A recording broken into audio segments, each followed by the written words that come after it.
नमस्कार दोस्तों, आप देख रहे हैं ट्रेड विद मिस्टर ए, जहां मिलती है सबसे तेज और ऑथेंटिक मार्केट अपडेट्स। चलिए, आज की प्रमुख खबर के साथ आरंभ करते हैं। सेबी के अध्यक्ष तुहिन कांता पांडे ने एक एक्सक्लूसिव इंटरव्यू में कहा, भारतीय ग्रोथ स्टोरी में विदेशी पोर्टफोलियो निवेशकों एफपीआईज का विश्वास बरकरार है, लेकिन उन्होंने एक महत्वपूर्ण चेतावनी भी दी है। उन्होंने निवेशकों को एसएमई आईपीओज में निवेश करते समय सतर्क रहने की सलाह दी है। कई निवेशकों को गलत सलाह देकर भ्रमित किया गया है और अल्पकालिक लाभ के फेर में वे जोखिमों को समझ नहीं पाते। इसके अतिरिक्त सेबी अब भारत भर में निवेशकों तक पहुंच बढ़ाने के उद्देश्य से अपनी फिजिकल प्रेजेंस का विस्तार करने जा रहा है और नए रीजनल ऑफिसेज खोलने की योजना बना रहा है।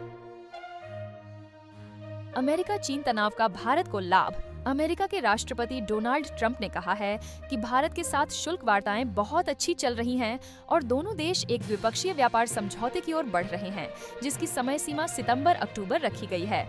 तो प्रश्न ये उठता है, क्या एप्पल और अन्य बड़ी कंपनियों का भारत की ओर रुख करना हमारे लिए एक नए तकनीकी युग की शुरुआत है? और क्या अमेरिका भारत व्यापार समझौते से भारतीय निर्यात को एक नई उड़ान मिलेगी? अपनी राय नीचे टिप्पणी में जरूर लिखिए, हम पढ़ेंगे, चर्चा भी करेंगे। एप्पल का बड़ा दांव भारत पर। फॉक्सकॉन ने हैदराबाद से एयरपॉड्स का निर्यात उत्पादन शुरू किया। दोस्तों, आपको क्या लगता है, क्या भारत बनता जा रहा है अगला तकनीकी निर्माण केंद्र? क्योंकि एक बड़ी खबर सामने आई है। ताइवान की कॉन्ट्रैक्ट निर्माण कंपनी फॉक्सकॉन ने हैदराबाद स्थित अपने संयंत्र में एप्पल एयरपॉड्स का निर्यात के लिए उत्पादन आधिकारिक रूप से शुरू कर दिया है। और सिर्फ इतना ही नहीं, बेंगलुरु में फॉक्सकॉन का एक नया और बड़ा आईफोन निर्माण संयंत्र भी लगभग तैयार है, जो कुछ ही हफ्तों में काम शुरू कर देगा। ये तो वही बात हो गई, चीन को अलविदा, भारत को नमस्कार। अब बात करते हैं पूरे शेयर बाजार की। आज शेयर बाजार ने कुछ खास रुख नहीं दिखाया, मतलब दूसरी लगातार सत्र में सपाट बंद हुआ है। सेंसेक्स में 46.14 अंकों की गिरावट दर्ज की गई और यह 80,242.24 पर बंद हुआ। वहीं निफ्टी 50 सिर्फ 1.75 अंक टूटकर 24,334.20 पर बंद हुआ। लगता है दोस्तों, बाजार में इस समय थोड़ी सतर्कता का माहौल है। निवेशक किसी ठोस संकेत का इंतजार कर रहे हैं। आपका क्या मत है? क्या यह संगठन की स्थिति है या बाजार ऊंचाई पर पहुंच चुका है? आगे बढ़ने से पहले अगर आप अभी तक हमारे चैनल को सब्सक्राइब नहीं किए हैं तो जल्दी से सब्सक्राइब कर लें ताकि आप कोई भी अपडेट मिस न करें। वही शेयर बाजार से आई है एक सकारात्मक खबर।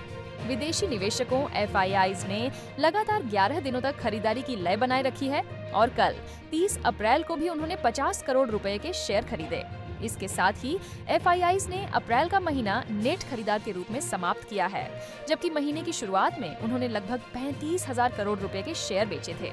घरेलू संस्थागत निवेशक डीआईआईज भी सकारात्मक मनोदशा में नजर आए, जिन्होंने आज 1,792 करोड़ रुपए की खरीदारी की है। वही शेयर बाजार से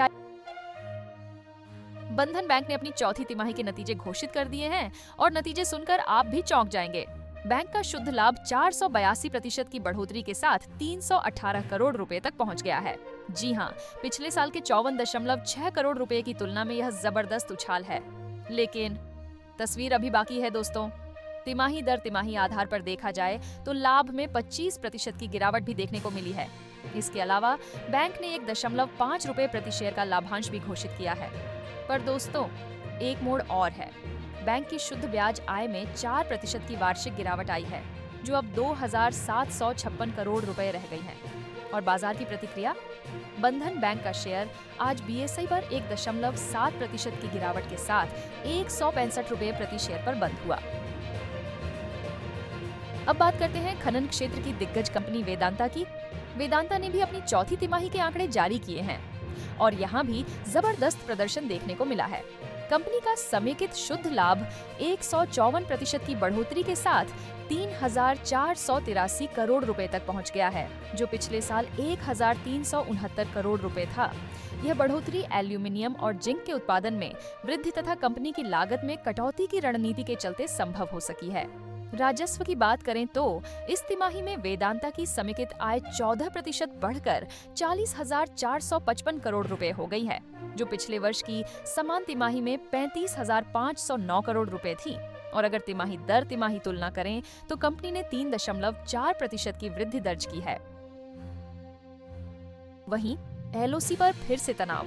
पाकिस्तान का बड़ा दावा, एक गंभीर और चिंता की बात भी सामने आई है। पाकिस्तान ने रात के समय एक प्रेस वार्ता में दावा किया है कि उन्हें विश्वसनीय खुफिया जानकारी मिली है। भारत अगले 24 से 36 घंटों में कोई सैन्य कार्रवाई करने की योजना बना रहा है। यह सब अप्रैल 22 को पहलगाम में हुए आतंकवादी हमले के बाद हो रहा है, जिसमें पाकिस्तान पर हाथ होने का आरोप लगा। पाकिस्तान के सूचना मंत्री अत्ताउल्लाह तारड ने कहा कि ये सभी आरोप निराधार हैं और उन्होंने एक स्वतंत्र अंतर्राष्ट्रीय जांच की पेशकश भी की है, जिसे उनके अनुसार भारत ने अस्वीकार कर दिया है। और अब आज की अंतिम खबर। केंद्रीय मंत्री अश्विनी वैष्णव ने ऐलान किया है कि आगामी जनगणना में जाति आधारित डेटा भी शामिल किया जाएगा। ये फैसला कैबिनेट की राजनीतिक मामलों की समिति ने लिया है।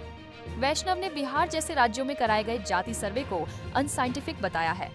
वहीं कांग्रेस पार्टी लंबे समय से राष्ट्रीय स्तर पर जाति जनगणना की मांग कर रही थी।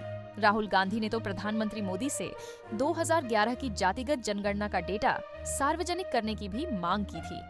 अब राहुल गांधी ने केंद्र के इस फैसले का स्वागत किया है, लेकिन साथ ही मांगा है एक स्पष्ट समय सीमा और योजना।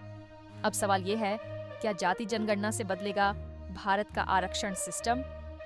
क्या सच में सबको मिलेगा बराबरी का अवसर?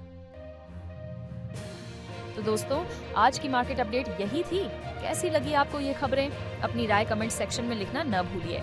और हाँ, अगर आप चाहते हैं कि आपको हर दिन ऐसी ही न्यूज़ मिलती रहे, तो चैनल को सब्सक्राइब कीजिए और बेल आइकन दबा दीजिए ताकि कोई भी अपडेट मिस न हो। मिलेंगे कल नए अपडेट्स के साथ, तब तक के लिए हैप्पी ट्रेडिंग।